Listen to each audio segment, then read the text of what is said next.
జరిగినటువంటి అపశృతులు ఏవైతే నీ నీ నీ జీవితంలో అలా జరగకూడదు అని ఆయన ఆలోచన చేశాడు. చేసి ఆయన ఎలియఫ్కు నన్ను నడిపించడం జరిగింది. ఎలియఫ్లో ఏమంటారంటే రక్షణ నిశ్చయిత అనే మాటను అడుగుతారు. అంటే నీకు రక్షణ నిశ్చయిత ఉందా అని.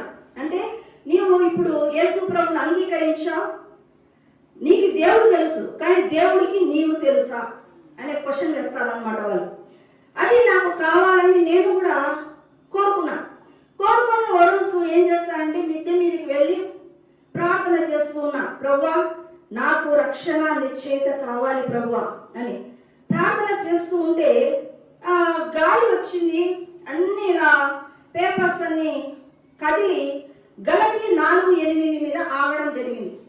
అక్కడ అండర్లైన్ చేసినటువంటి వాక్యాలు ఉన్నాయి. అక్కడ ఏముందంటే, ఆ కాలం అందైతే మీరు దేవుని ఎరగని వారును మరి కాని దేవులకు మీరు దాసులై ఉండేది, కానీ ఇప్పుడైతే దేవుని ఎరిగిన వారును మరి విశేషముగా దేవుని చేత ఎరగబడిన వారై ఉన్నారు అనే మాట రాయబడింది. ఆ మాటను విని నేను సంతోషించాను. వెళ్ళి పాస్టర్కు, అక్కడ ఉన్నటువంటి ఎలియఫ్ పాస్టర్కు చెప్పాను. చెప్తే ఆమె ఏమనిందంటే, ఇలా గాలి రెపరెపలు దీంతో నీకు రక్షణ నిశ్చయిత రాదని.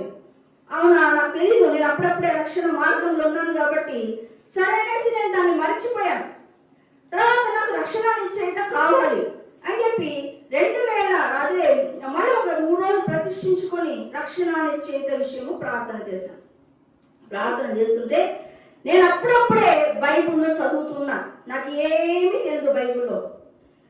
నేను దేవుని దగ్గర ప్రార్థన చేశాను. ఏమని, ప్రభువా ఈ రోజు నుంచి 3 రోజులు నేను ఉపవాసము ప్రతిష్ఠించుకొని ప్రార్థన చేస్తున్నాను, నాకు రక్షణ నిశ్చయిత కావాలి.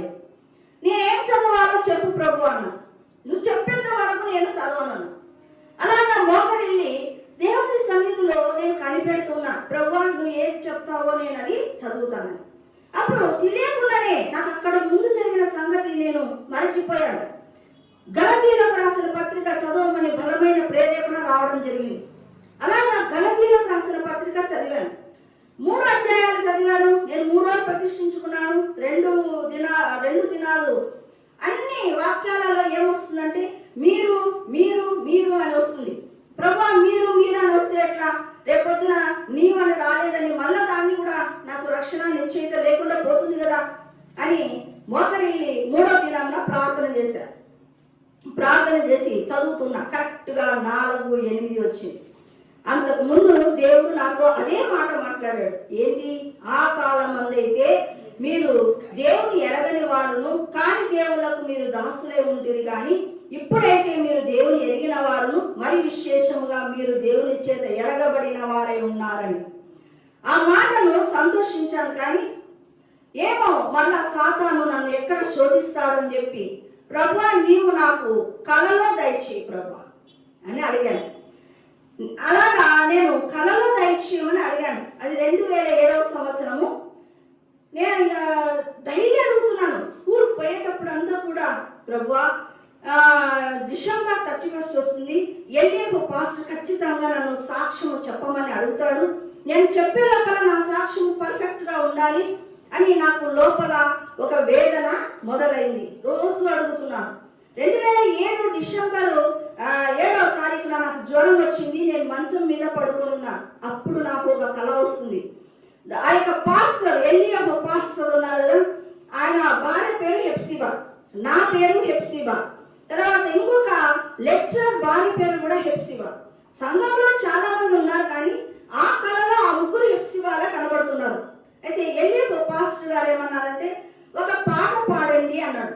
అంటే అక్కడ ఉన్న వాళ్ళు 2 హెప్సిబాలు, నేను కాకుండా ఉన్నటువంటి 2 హెప్సిబాలు పాట మొదలెట్టారు. ఏదో ఒక పాట పాడితే సార్కి నచ్చలేదు. ఆ పాట వద్దు, లెమ్ము తేజరిల్లుము వెలుగు నీ యొద్దకు వచ్చి ఉన్నది అనే పాట పాడమన్నాడు.